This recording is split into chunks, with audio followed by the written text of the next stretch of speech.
Hello viewers, আসসালামু আলাইকুম। একটু আগে যে ভিডিওটি আপনারা একটু আগে দেখেছিলেন, এটা হলো ক্রাউনের ছবি, যেটাকে আপনারা ক্যাপ বলেন বা আমরা ক্রাউন বলি, যেটা আমরা ল্যাব থেকে বানিয়ে নিয়ে আসি।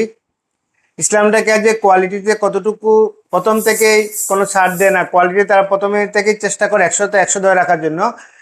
এখানে কোয়ালিটিটা কি এটা বোঝানোর জন্য আজকের এই ভিডিওটা করা। কারণ একটা জিনিস আমি আপনাদেরকে দেখাই, একটু কাছে আসে। আল্লাহ তাআলা যে আমাদেরকে দাঁত দিছে মুখের ভিতরে, দেখেন প্রত্যেকটা দাঁতের ভিতরে আল্লাহ তাআলা একটা বাজ দিছে।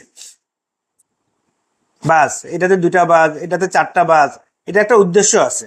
আমরা যখন খাবার খাই, খাবার খাওয়ার পরে আমরা খাবারগুলোকে এভাবে দুই হাতের মাঝখানে খাবারগুলো পরে, তখন এই খাবারগুলোকে এভাবে আমরা কাটি। এই বাজের মধ্যে খাবারগুলো পরে পরে আমরা খাবারগুলোকে এভাবে পিছনে দাঁত দিয়ে, এবার সামনে দাঁত দিয়ে গিলি।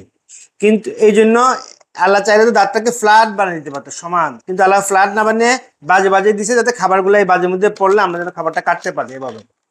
হ্যাঁ, এখন হলো আমাদের দাঁত আল্লাহ তার যে শেপে পাঠাইছে, আমরা ক্যাপটাকে ক্রাউনটাকেও চেষ্টা করি সেম শেপ দিয়ে নিয়ে আসতে। যেমন ধরেন আমি যদি এখানে একটা ক্রাউনের ছবি আপনাদেরকে দেখাই, এই দেখেন এখানে দাঁতের যে শেপ, আমরা দাঁত ক্রাউনের শেপগুলোকে সে মেনটেন করার চেষ্টা করেছি। এই ক্রাউনের যে বাজ, 1 2 3 4টা বাজ, এই সামনে যাতে দুইটা বাজ, এই একটা বাজ, দুইটা বাজ, এই বাসগুলো মেনটেন করার চেষ্টা করি।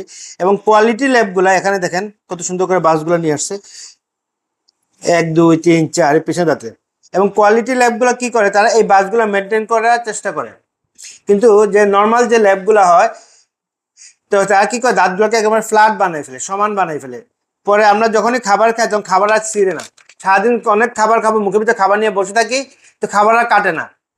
এটা কারণ কি, তারা এই বাসগুলো মেনটেন করতে পারে নাই, পরে অরিজিনাল দাঁতের শেপটা আসছে না।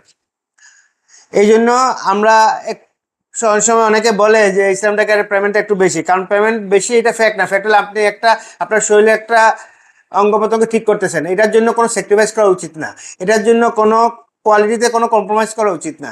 এই জন্য আমরাও চেষ্টা করি পেশেন্ট যে কনফিডেন্ট লেভেলে ইসলামটা কেয়ারে আসে, আমরা ওই কনফিডেন্টটা ধরে রাখার জন্য। কারণ আমরা প্রথম থেকেই বলে আসি, আস্থা রাখুন, সুস্থ থাকুন। আমাদের উপর আস্থা রাখতে পারেন, ইনশাল্লাহ দাঁত আপনার, এই দাঁত দিয়ে আপনি সারাটা জীবন কাটতে হবে, এবং এই দাঁত দিয়ে আপনি খাবেন, এই দাঁত দিয়ে আপনি কথা বলবেন, এই দাঁত দিয়ে আপনি হাসবেন।